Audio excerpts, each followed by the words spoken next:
संसद के कल से शुरू होने वाले बजट सत्र से पहले दिल्ली में हुई सर्वदलीय बैठक। जगदम्बिका पाल ने लोकसभा अध्यक्ष को सौंपी वक्फ संशोधन विधेयक पर जेपीसी की ड्राफ्ट रिपोर्ट। भाजपा प्रदेश कार्यालय में संगठन महापर्व के तहत कार्यशाला। राष्ट्रीय प्रवक्ता संबित पात्रा ने दिए टिप्स। जल्द शुरू होगी संगठन चुनाव की प्रक्रिया। राष्ट्रपिता महात्मा गांधी की पुण्यतिथि पर कृतज्ञ राष्ट्र ने दी भावपूर्ण श्रद्धांजलि। मुख्यमंत्री हेमंत सोरेन ने राष्ट्रपिता के आदर्शों को आत्मसात करने का किया आह्वान। और नक्सलवाद और साइबर अपराध पर प्रहार। चतरा में टीएसपीसी के 3 उग्रवादी हथियार समेत गिरफ्तार। गिरिडीह से 3 साइबर अपराधी पकड़ाए।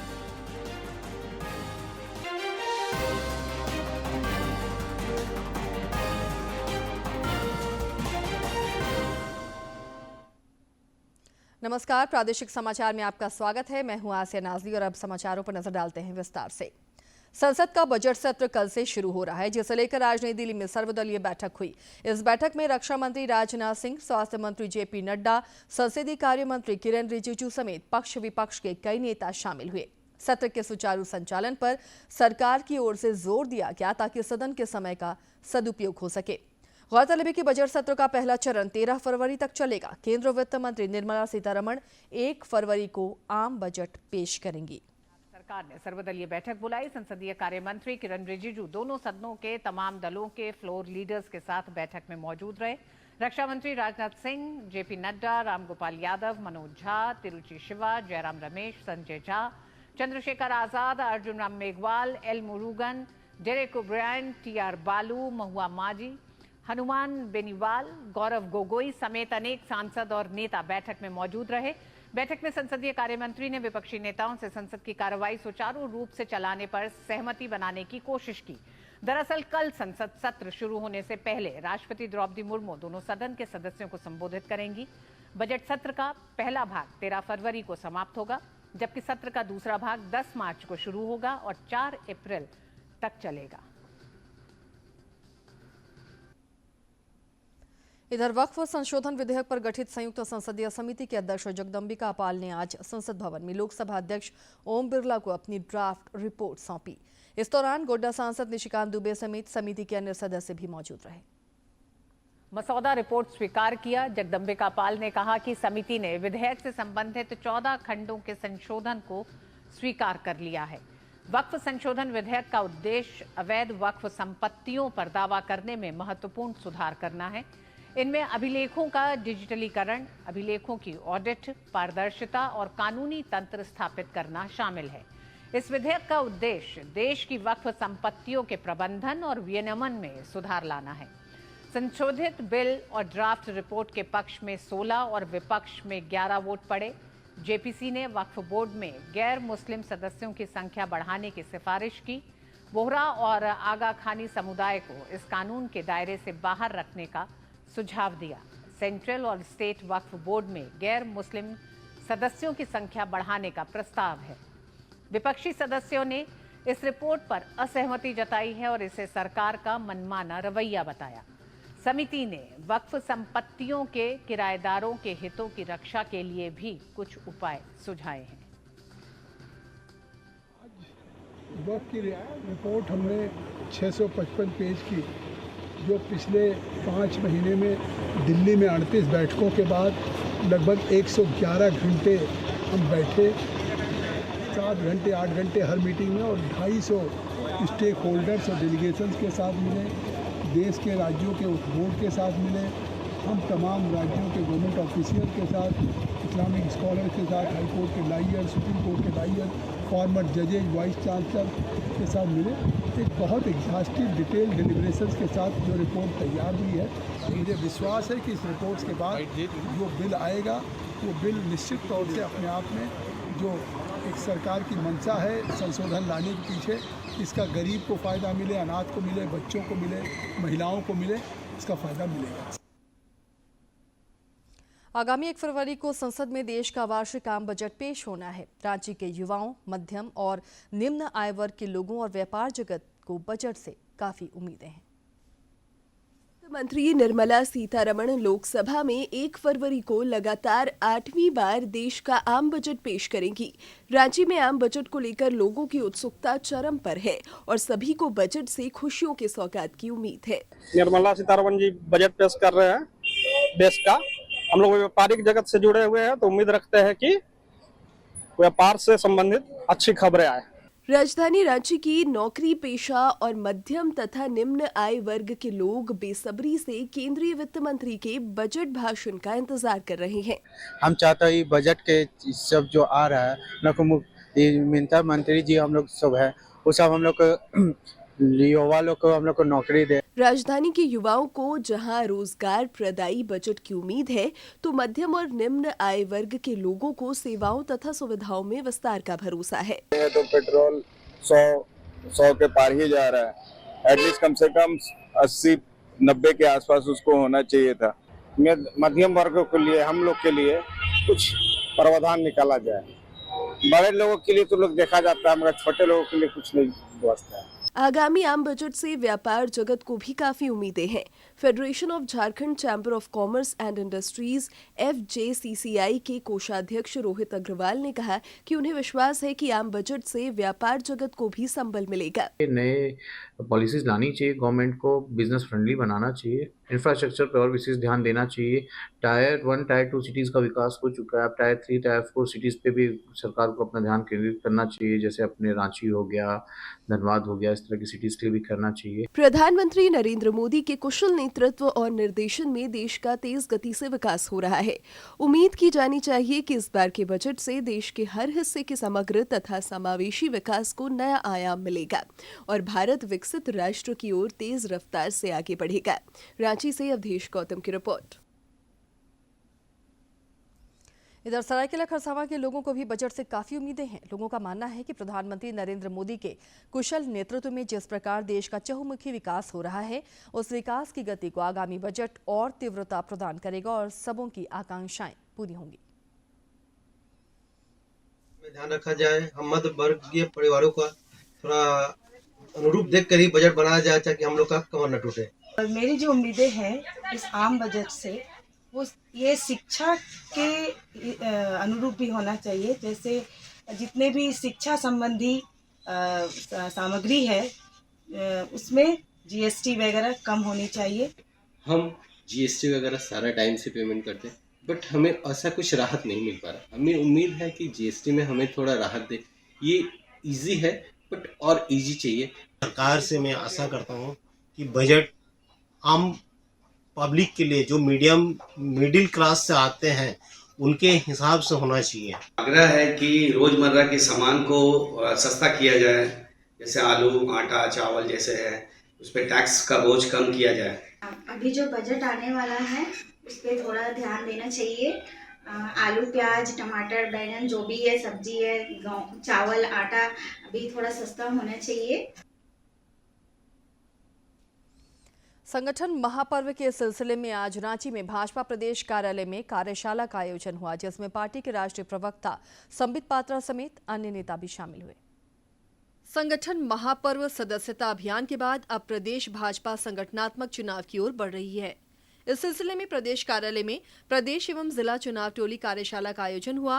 कार्यशाला को संबोधित करते हुए पार्टी के राष्ट्रीय प्रवक्ता संबित पात्रा ने चुनाव प्रक्रिया और उसमें हिस्सा लेने के टिप्स दिए। बाद में पत्रकारों से बातचीत में विधायक CP सिंह ने कहा कि फरवरी की शुरुआत में बूथ समिति बना लेने का लक्ष्य है। उसके बाद मंडल के चुनाव होंगे और फिर ये प्रक्रिया आगे बढ़ेगी। हमारा संगठन पर्व चल रहा जो 1, 2, 3 फरवरी को हमारा बूथ समितियों का निर्माण कर लेना है। फिर इसी दृष्टि से आगे मंडल का है 4, 5, 6, 7 तो इसी प्रकार से जिला का होगा।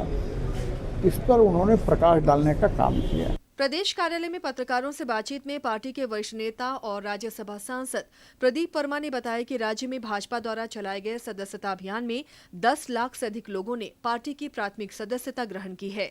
6000 सक्रिय सदस्य भी बने हैं। उन्होंने कहा कि जल्द ही चुनाव प्रक्रिया की शुरुआत होगी। 10 लाख से अधिक हमारे प्राथमिक सदस्य भी बन गए हैं और 6000 से अधिक हमारे सक्रिय सदस्य बन गए हैं। तो ये प्रक्रिया चल रही है और साथ में हम चुनाव की प्रक्रिया भी प्रारंभ। इस कार्यशाला में भाजपा के प्रदेश अध्यक्ष बाबूलाल मरांडी समेत अन्य नेता मौजूद रहे। सभी ने कार्यशाला की शुरुआत पर राष्ट्रपिता महात्मा गांधी के चित्र पर पुष्प अर्पित कर उन्हें पुण्यतिथि पर याद किया। रांची से सरिता की रिपोर्ट। राष्ट्रपिता महात्मा गांधी की 77वीं पुण्यतिथि पर आज नई दिल्ली के गांधी स्मृति पर सर्वधर्म प्रार्थना सभा का आयोजन हुआ। इस मौके पर उपराष्ट्रपति जगदीप धनखड़ और प्रधानमंत्री नरेंद्र मोदी समेत अन्य गणमान्य लोगों ने राष्ट्रपिता को विनम्र श्रद्धांजलि अर्पित की। प्रार्थना सभा के दौरान बापू के लोकप्रिय भजनों को भी पेश किया गया।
राष्ट्रपिता महात्मा गांधी को आज उनकी पुण्यतिथि पर रांची समेत राज्य भर में भावपूर्ण श्रद्धांजलि अर्पित की गई। मुख्यमंत्री हेमंत सोरेन ने रांची के मोरहाबादी स्थित बापू वाटिका में उनकी आदमकद प्रतिमा पर श्रद्धा सुमन अर्पित कर उनके योगदान का स्मरण किया। मुख्यमंत्री हेमंत सोरेन ने आज रांची के मोरहाबादी स्थित बापू वाटिका पहुंचकर राष्ट्रपिता महात्मा गांधी को उनकी पुण्यतिथि पर नमन किया। मुख्यमंत्री ने महात्मा गांधी और अन्य शहीदों के सम्मान में बापू की प्रतिमा के समक्ष 2 मिनट का मौन धारण किया। इस अवसर पर कलाकारों ने बापू के प्रिय भजनों को प्रस्तुत किया।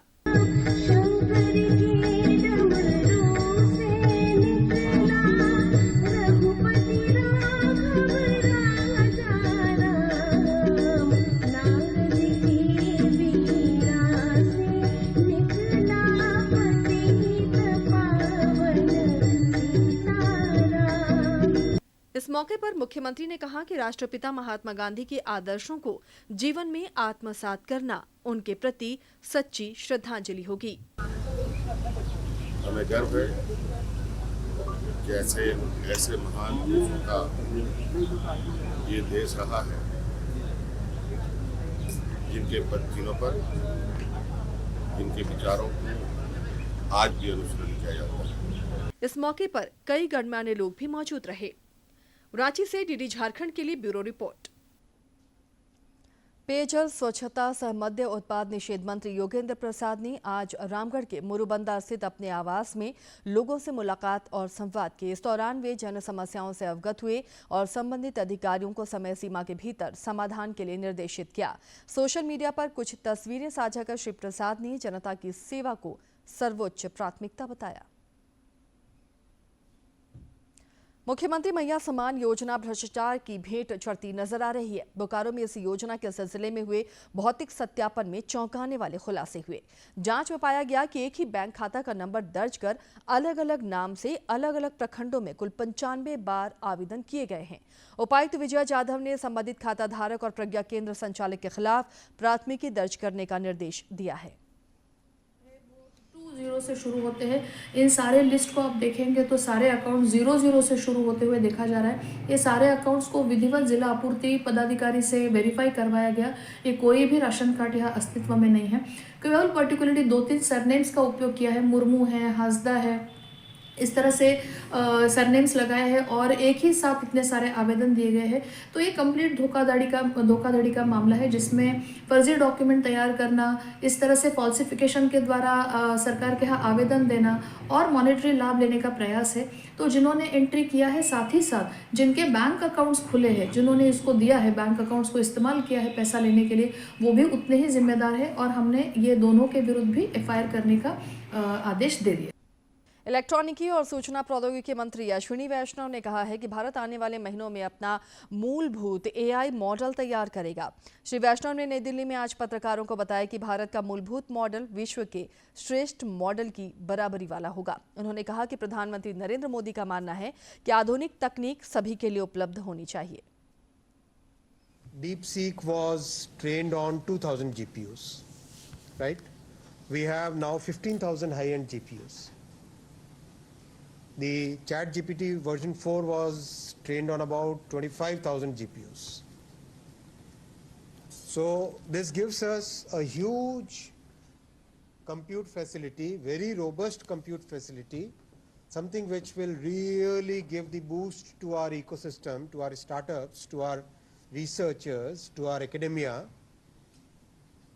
for creating AI applications, models, distillation processes, training processes, and creating new algorithms.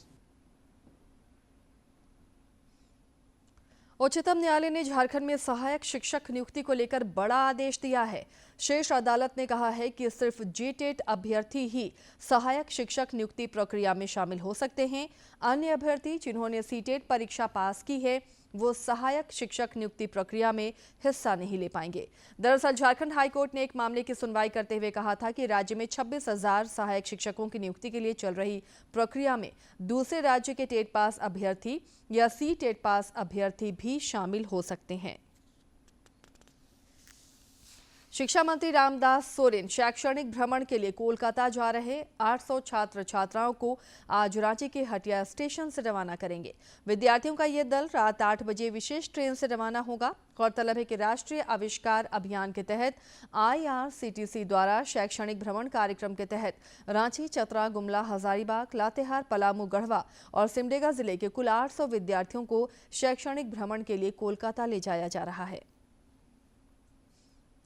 राष्ट्रीय सड़क सुरक्षा माह को लेकर पलामू के लेस्लीगंज में विविध कार्यक्रमों के माध्यम से लोगों को जागरूक किया गया। इस दौरान प्रतिभागियों और युवाओं ने रन फॉर सेफ्टी मैराथन दौड़ और नुक्कड़ नाटक के माध्यम से सड़क सुरक्षा के प्रति लोगों को जागरूक किया। इस जागरूकता अभियान में परिवहन विभाग, यातायात और लेस्लीगंज थाना के साथ ही लेस्लीगंज इंजीनियरिंग कॉलेज के विद्यार्थियों की भी भागीदारी रही।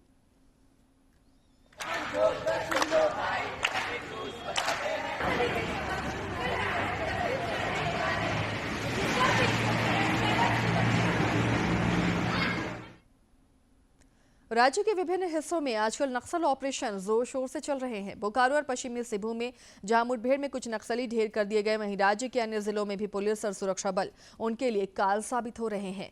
चतरा में पुलिस ने TSPC के 3 उग्रवादियों को हथियार समेत गिरफ्तार किया है। चतरा SP विकास कुमार पांडे ने बताया कि इनके पास से 2 पिस्टल, 1 देसी कट्टा और 1 सिक्सर, 5 कारतूस और 2 सुतली बम बरामद किए गए। इधर गिरिडीह जिले के बेंगाबाद थाना क्षेत्र अंतर्गत फुसरोडी गांव से पुलिस ने 3 साइबर अपराधियों को गिरफ्तार किया है। पुलिस अधीक्षक डॉक्टर विमल कुमार ने प्रेस वार्ता कर बताया कि प्रतिबिंब पोर्टल के माध्यम से पुलिस को यह सफलता हासिल हुई। इन साइबर अपराधियों के द्वारा गर्भवती महिलाओं को मातृत्व लाभ दिलाने के नाम पर और अन्य तरीकों से ठगा जाता था। इन अपराधियों के पास से 4 मोबाइल फोन, 5 सिम कार्ड भी बरामद किए गए हैं। देवघर में दिव्यांगजनों के प्रति सरकारी कर्मचारियों और पदाधिकारियों की असंवेदनशीलता उजागर हुई है। दरअसल देवघर प्रखंड कार्यालय में दिव्यांग शिविर आयोजित किया गया था, जिसमें बड़ी संख्या में दूरदराज के इलाकों से दिव्यांगजन सहायता और प्रमाण पत्र के लिए पहुंचे। घंटों इंतजार के बावजूद मौके पर कर्मचारियों के नहीं पहुंचने से दिव्यांगजनों और उनके परिजनों का गुस्सा फूट पड़ा। उन्होंने ऐसे लापरवाह कर्मचारियों के खिलाफ उपायुक्त से कार्रवाई की मांग की है। काम धंधा छोड़ के यहाँ पर ब्लॉक आए हुए हैं और यहाँ पर देखे गए हैं कि पूरा जो शिविर का जो है यहाँ पर कोई नहीं बैठा हुआ है। जो है विकलांग का शिविर जो है आयोजित किया गया था, तो हम लोग आए अपने पंचायत से दिखाने के लिए, तो यहाँ देखते हैं कोई आया ही नहीं है। हम लोग बहुत सुबह आए हैं, कोई नहीं है। क्या करना चाहिए? ऐसा नहीं होना चाहिए। यदि कोई आदमी को ऐसा व्यवस्था करता है, यदि नहीं रहता है तो बहुत दुखद है। हम लोग दूर से आते हैं। और आइए अब देखते हैं जिलों से जुड़ी हुई कुछ खास खबरें फटाफट अंदाज में।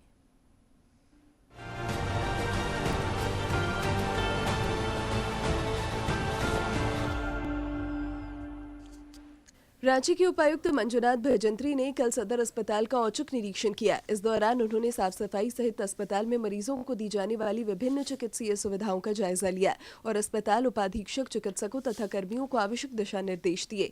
उन्होंने मरीजों और उनके परिजनों से भी बातचीत की। रांची के सुखदेव नगर थाना क्षेत्र में पुलिस ने मादक पदार्थों के सप्लायर सहित 4 तस्करों को गिरफ्तार किया है। सिटी एसपी राजकुमार मेहता ने बताया कि इन तस्करों के पास से कई पुड़िया ब्राउन शुगर और अन्य चीजें बरामद की गई हैं। उन्होंने बताया कि रांची पुलिस नशे के सौदागरों के खिलाफ लगातार कार्रवाई कर रही है, जिसमें सफलता मिल रही है। लोहरदगा के उपायुक्त के निर्देश पर परिवहन विभाग की ओर से शराब पीकर सड़क पर वाहन चलाने वालों, ट्रिपल राइडिंग, बिना हेलमेट के वाहन चलाने वालों, ओवरलोडिंग के विरुद्ध कचहरी मोड़ लोहरदगा में जांच अभियान चलाया गया। इस दौरान आने जाने वाले वाहन चालकों की जांच की गई और 19 वाहनों का चालान काटा गया, जिससे 25,000 रुपए राजस्व की प्राप्ति हुई। गढ़वा के उपायुक्त शेखर जमुआर ने जिले के सभी बीडीओ के साथ बैठक कर उनके द्वारा प्रखंडों में चलाई जा रही विभिन्न योजनाओं की समीक्षा की। इस दौरान उन्होंने सरकार द्वारा चलाई जा रही जन कल्याणकारी योजनाओं की धरातल पर क्रियान्वयन करने में कोई कोताही न बरतने तथा पारदर्शी तरीके से समय पर सभी योजनाओं को पूर्ण करने का निर्देश दिया। लातेहार के उपायुक्त उत्कर्ष गुप्ता की अध्यक्षता में प्रधानमंत्री विश्वकर्मा कौशल सम्मान योजना की समीक्षा बैठक हुई। इस दौरान प्रधानमंत्री विश्वकर्मा कौशल सम्मान योजना के अंतर्गत 346 आवेदन पत्र प्रस्तुत किए गए। समिति द्वारा विचार विमर्श के बाद सर्वसम्मति से कुल 346 आवेदनों को स्वीकृत किया गया। बोकारो की उपायुक्त विजया यादव के निर्देश पर जिले के विभिन्न स्थानों पर सघन वाहन जांच अभियान चलाया गया। इस दौरान बीएससीटी थाना अंतर्गत पत्थरकट्टा चौक राम मंदिर मुख्य पथ पर अवैध बालू के उत्खनन और परिवहन करते एक ट्रैक्टर को पकड़ा गया। पूर्वी सिंहभूम जिले में लैम्प्स और पैक्स के सशक्तिकरण को लेकर 1 दिवसीय प्रमंडल स्तरीय कार्यशाला का आयोजन किया गया। कार्यशाला में लैम्प्स और पैक्स को बहुउपयोगी केंद्र के रूप में विकसित करने, अभिलेखों को ऑनलाइन करने तथा जन कल्याणकारी योजनाओं के संबंध में जानकारी दी गई। जिला स्तरीय परामर्शदात्री समिति की बैठक में जामताड़ा के उपायुक्त ने सीडी रेशियो और वार्षिक ऋण योजना की उपलब्धियों की समीक्षा की। साथ ही विभिन्न योजनाओं में अपेक्षित प्रगति लाने के निर्देश संबंधित पदाधिकारियों को दिए।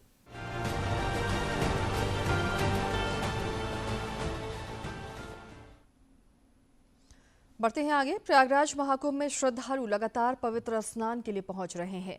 श्रद्धालुओं की सेवा और सुरक्षा को लेकर उत्तर प्रदेश सरकार ने प्रयागराज के महाकुंभ मेला क्षेत्र को 4 फरवरी तक वाहन मुक्त क्षेत्र घोषित कर दिया है। इसके अलावा कुछ अन्य बदलाव भी किए गए हैं। मुख्यमंत्री योगी आदित्यनाथ ने भी बैठक कर व्यवस्थाओं को लेकर संबंधित अधिकारियों को जरूरी निर्देश दिए हैं। पूरे क्षेत्र को पहले भी नो व्हीकल जोन घोषित कर दिया था, लेकिन अब और ज़्यादा सख्ती से, कड़ाई से उसका अमल में लाया जा रहा है। सभी वीआईपी मूवमेंट जो है वो रिस्ट्रिक्ट कर दिए गए हैं मौनी अमावस्या के। उसके लिए भीड़ की अगर बात करें तो भीड़ पर कहाँ पे कंजेशन ज़्यादा हो रहा है, कहाँ पे डेंसिटी ज़्यादा हो रही है, इसके लिए ड्रोन कैमरों का भी इस्तेमाल किया जा रहा है। स्ट्रिक्ट कंप्लायंस किए जा रहे हैं, जो एसओपी थी उसको पालन करने के लिए। और उसके अलावा सबसे बड़ा अगर योगदान चल रहा है तो रेलवे का योगदान चल रहा है। रेलवे ने यहाँ से प्रॉपर इवैक्यूएशन के लिए तकरीबन हर 4 मिनट 5 मिनट पर छोटी दूरी की, छोटे स्थान के गंतव्यों के रेलवे की सुविधाओं का इंतजाम किया है। खाली ट्रेनें यहाँ पर रेलवे की पहुँच रही हैं, जिससे कि लोग उससे जाकर आसपास के अन्य बड़े स्टेशनों पर जाए, अन्य बड़े स्टेशनों से वो दूसरे स्थानों पर जाए। वॉर रूम यहाँ बनाया गया है, क्योंकि इतना बड़ा 4 करोड़ के आसपास लोग स्नान कर रहे थे मौनी अमावस्या से पूर्व संध्या पर। 8 करोड़ के आसपास, पौने 8 करोड़ लोगों ने स्नान किया मौनी अमावस्या के दिन, जिसमें से अधिकतर लोग जो मौनी अमावस्या से पूर्व संध्या पर थे वो रुके रह गए, इसलिए कि मौनी अमावस्या में और स्नान कर ले, पुण्य के भागीदार बने। और कोशिश ये थी कि अगर हम संगम दोष पर नहीं किए हैं तो संगम दोष पर पहुंचे, और वही कंजेशन बढ़ता गया संगम दोष पर। और लोग इस बात का इंतजार कर रहे थे कि 12 बज जाए, अमावस्या लग जाए, 4 बज जाए, अखाड़े शुरू हो जाए, पुण्य स्नान शुरू हो जाए, और उसमें स्थितियां बनी। तो अब सबसे बड़ी चैलेंज यहाँ पर थी लोगों की इवैक्यूएशन की, जिसमें रेलवे, स्थानीय प्रशासन, यहाँ के पुलिसकर्मी, एनडीआरएफ, केंद्रीय बल सब कुछ तैनात होकर तेजी से इसको इवैक्यूएट कर रहे हैं। राज्य में एक तरफ जहां सरस्वती पूजा की तैयारियां जोरों पर हैं, वहीं बसंत पंचमी पर बाबा बैद्यनाथ धाम मंदिर में आयोजित होने वाले तिलकोत्सव की तैयारियों को अंतिम रूप दिया जा रहा है। बाबा नगरी में सरस्वती पूजा के साथ साथ बसंत पंचमी को बाबा बैद्यनाथ का तिलकोत्सव मनाने की परंपरा है, जिस दौरान मिथिलांचल के कांवरिया बाबा धाम पहुंचते हैं। ऐसी मान्यता है कि ये कांवरिया बाबा भोलेनाथ के ससुराल पक्ष यानी माता गौरी के भाई होते हैं, इसलिए बाबा नगरी में इन कांवरियों को बाबा का साला भी कहा जाता है। बाबा के तिलकोत्सव के बाद पहली होली भी मनाई जाती है। और यहाँ पर जलार्पण करते हैं, बाबा का भजन कीर्तन करते हैं बाबा के मंदिर में, और उसके बाद भरो उत्साह से इसको तिलक चढ़ी करते हैं। यहाँ पर ये लोग आते हैं, गौरा माता का जो है जन्म स्थल इन्हीं लोगों के दरभंगा साइड में हुआ है, इसलिए ये लोग यहाँ पर आते हैं, बाबा को तिलक चढ़ाते हैं और शिवरात्रि में शिव विवाह होता है। बढ़ते हैं आगे और बात करेंगे मौसम के मिजाज की। राज्य में ठंड की अब विदाई होती नजर आ रही है। पिछले 24 घंटे के दौरान न्यूनतम तापमान में अच्छी खासी वृद्धि हुई है। ज्यादातर जिलों में तापमान 10 डिग्री सेल्सियस से ऊपर जाता दिख रहा है, जो सामान्य से थोड़ा अधिक ही है। सरायकेला और जमशेदपुर में तो न्यूनतम तापमान लगभग 15 डिग्री सेल्सियस के आसपास पहुंच गया है। अधिकतम तापमान भी सभी जिलों में सामान्य से अधिक चल रहा है। सरायकेला और चाईबासा में तो ये 30 डिग्री सेल्सियस को पार कर गया है। मौसम विज्ञान केंद्र रांची के वैज्ञानिक की माने तो न्यूनतम तापमान में अगले 3 दिनों के दौरान धीरे धीरे और 2 से 3 डिग्री सेल्सियस तक की वृद्धि हो सकती है। राज्य के उत्तरी हिस्सों में बादल छाए रह सकते हैं और सुबह के समय कुहासा रह सकता है। 2 फरवरी से आकाश साफ रहने का पूर्वानुमान है। पिछले 24 घंटे के दौरान चतरा में न्यूनतम तापमान 8.9 डिग्री सेल्सियस रिकॉर्ड किया गया, जो राज्य में सबसे कम रहा। और चलिए अब एक नजर डाल लेते हैं प्रमुख शहरों के आज के तापमान पर। राजधानी रांची का अधिकतम तापमान 28.8 डिग्री और न्यूनतम तापमान 12.2 डिग्री सेल्सियस रिकॉर्ड किया गया। जमशेदपुर का अधिकतम तापमान 31.9 डिग्री और न्यूनतम 14.4 और डाल्टनगंज का अधिकतम तापमान 31 और न्यूनतम तापमान 10.8 डिग्री सेल्सियस रिकॉर्ड किया गया। रांची के उपायुक्त मंजुनाथ भजंत्री से आज टाना भगतों ने मुलाकात कर उनके समक्ष जाति, आवासीय प्रमाण पत्र और भूमि संबंधित मामलों को रखा। उपायुक्त ने सभी पदाधिकारियों को समाधान की दिशा में आवश्यक पहल के निर्देश दिए हैं।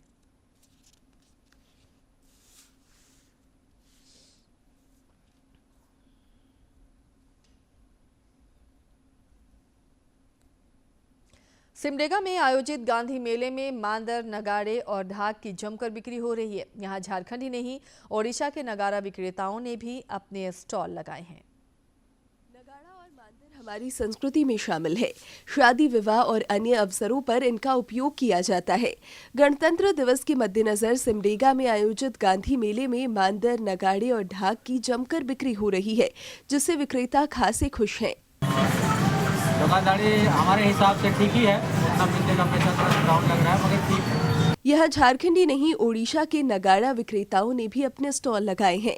उन्होंने बताया कि आगंतुक वाद्य यंत्रों में काफी रुचि दिखा रहे हैं। यहाँ बढ़िया मिलता है नगाड़ा और बढ़िया रेट में मिलता है, और यहाँ का लोग बहुत नगाड़ा मांदर का यूज करते हैं, बजाते हैं। ग्रामीण क्षेत्रों से गांधी मेले में आने वाले लोग मेले में अन्य सामग्रियों के साथ ही अपने बजट के अनुसार इन वाद्य यंत्रों की भी खरीदारी कर रहे हैं। यहाँ हर एक घर में मांदर नगाड़ा की ये परंपरा है, और हम लोग शादी ब्याह से लेकर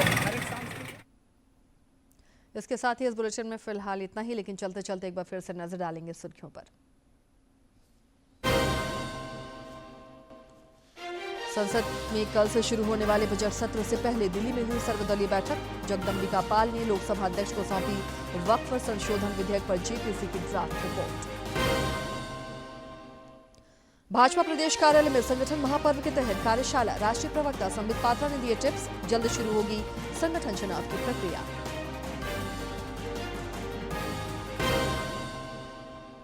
राष्ट्रपिता महात्मा गांधी की पुण्यतिथि पर कृतज्ञ राष्ट्र ने दी भावपूर्ण श्रद्धांजलि। मुख्यमंत्री हेमंत सोरेन ने राष्ट्रपिता के आदर्शों को आत्मसात करने का किया आह्वान।